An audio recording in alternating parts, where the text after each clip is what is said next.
Hello friends, मेरा नाम है नितिन और आप देख रहे हैं आरपीएन शर्मा।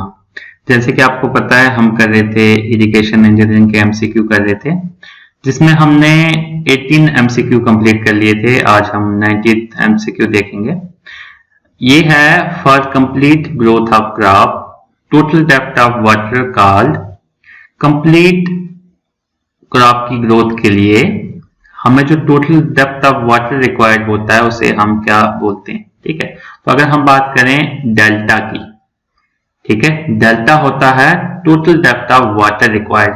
ठीक है, total depth of water required कि कितना जो पानी है वो हमें रिक्वायर्ड है एक क्रॉप की ग्रोथ के लिए, एक फुल क्रॉप की ग्रोथ के लिए, उसे हम बोलते हैं डेल्टा। सो हमारे पास पूछा भी यही है कि total depth of water for complete growth of crop, उसे हम क्या बोलते हैं, तो उसे हम बोलते हैं डेल्टा। सो ऑप्शन बी में है हमारे पास delta. Option B is the correct answer. Next question है how would you define swampy land. ठीक है, तो स्वैम्पी लैंड को आप कैसे डिफाइन कर सकते हैं, तो स्वैम्पी लैंड क्या होता है सबसे पहले हम देख लेते हैं। स्वैम्पी लैंड एक ऐसा एरिया होता है हमारे पास जिसमें परमानेंटली वाटर फिल रहता है, जहां पे परमानेंटली क्या रहता है, वाटर फिल रहता है, परमानेंटली फिल्ड विद वाटर। मतलब एक ऐसा एरिया जो परमानेंटली फिल होता है वाटर के साथ। ठीक है, और परमानेंटली फिल होगा वाटर के साथ तो मतलब वहां पे हम कल्टीवेशन नहीं कर पाएंगे। मान लेते हैं ये ग्राउंड का लेवल है, यहाँ पे अगर पानी है, यहाँ पे पानी भरा हुआ है, पूरे जमीन पे पानी भरा हुआ है। ठीक है, तो परमानेंटली अगर ये एरिया फिल्ड है वाटर से तो यहाँ पे कल्टीवेशन नहीं हो सकती, कल्टीवेशन जो है नहीं हो सकती। ठीक है, तो उसी को हम बोलते हैं स्वैम्पी लैंड। स्वैम्पी लैंड मतलब ऐसा लैंड जिसमें कल्टीवेशन हम नहीं कर सकते क्योंकि वहां पे पानी ऑलरेडी फिल रहता है। तो हम देख लेते हैं कि कल्टीवेशन किस में पॉसिबल नहीं है, कौन से ऑप्शन में वो ऑप्शन है, ऑप्शन बी में, the land where cultivation operations are impossible. ठीक है, impossible means not possible. So option B is the correct answer. Next question है how many variables are considered while designing a protective system. अगर हमने protective system को design करना है तो कितने वेरिएबल्स हमें चाहिए। ठीक है, तो इसमें हमारे पास अगर वेरिएबल्स हम बात करें या फिर फैक्टर्स की बात करें तो कितने फैक्टर्स हमें कंसिडर करने पड़ते हैं प्रोटेक्टिव सिस्टम को डिजाइन करने के लिए। तो इसका जो आंसर है वो है 6। ठीक है, तो इसमें हमें सॉइल की क्लासिफिकेशन देखनी पड़ती है फर्स्ट।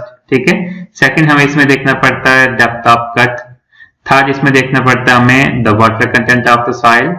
फोर्थ हमें इसमें देखना पड़ता है चेंजेस ड्यू टू वेदर और क्लाइमेट। फिफ्थ हमें इसमें देखना पड़ता है सरचार्ज लोड। देन सिक्स्थ हमें देखना पड़ता है other operations in the vicinity. ठीक है, तो ये चीजें हमें इसमें देखनी पड़ती।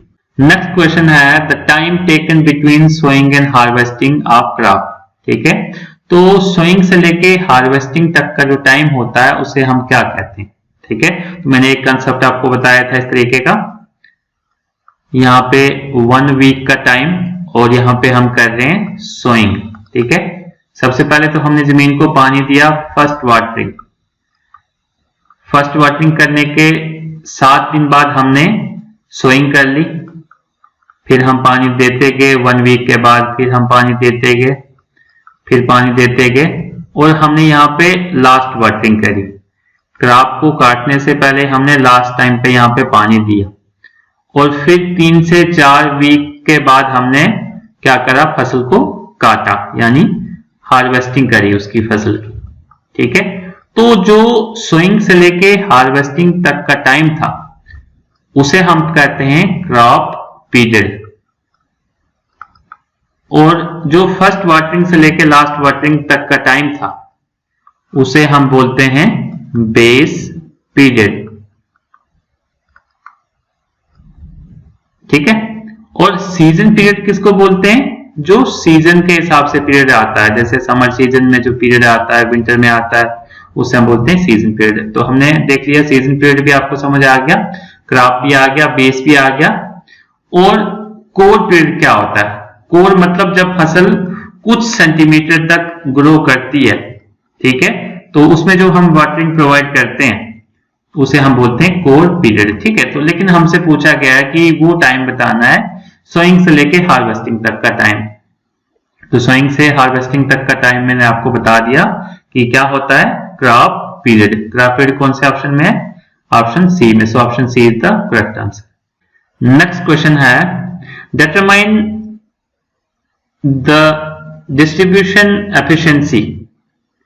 डिटरमाइन यहां पे वाटर आएगा, determine the water distribution efficiency when mean depth of water is 1.5 centimetre. तो मीन डेप्थ हमारे पास दिया हुआ है, डी दिया हुआ है, एंड मीन डिविएशन दिया हुआ हमारे पास यहाँ पे स्मॉल डी, और हमने निकालनी है वाटर डिस्ट्रीब्यूशन एफिशिएंसी यानी नीटा डी, ठीक है।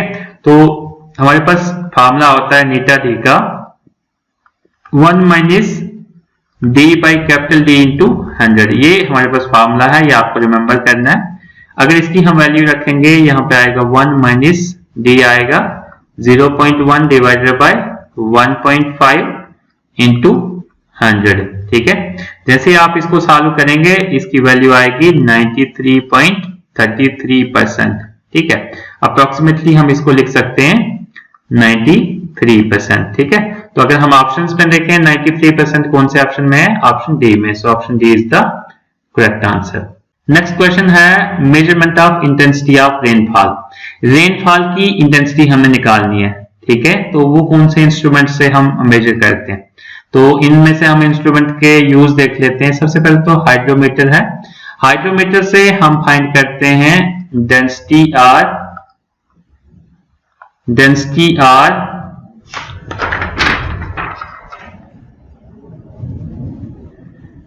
हाइड्रोमीटर से हम density or relative density find करते हैं।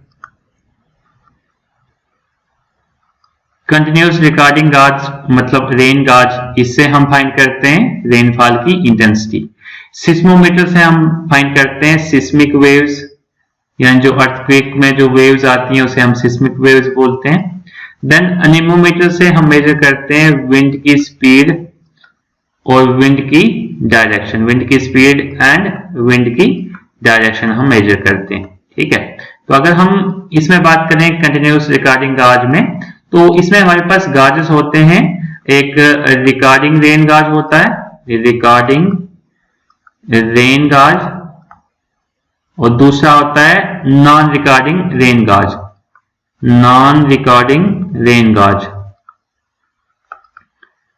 ठीक है। इससे हम मेजर करते हैं इंटेंसिटी ऑफ रेनफॉल, ठीक है।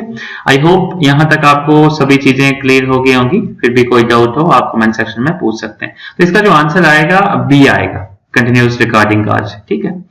तो यहां तक आपको सारी चीजें क्लियर हो गई होंगी। फिर भी कोई डाउट हो आप कमेंट सेक्शन में पूछ सकते हैं।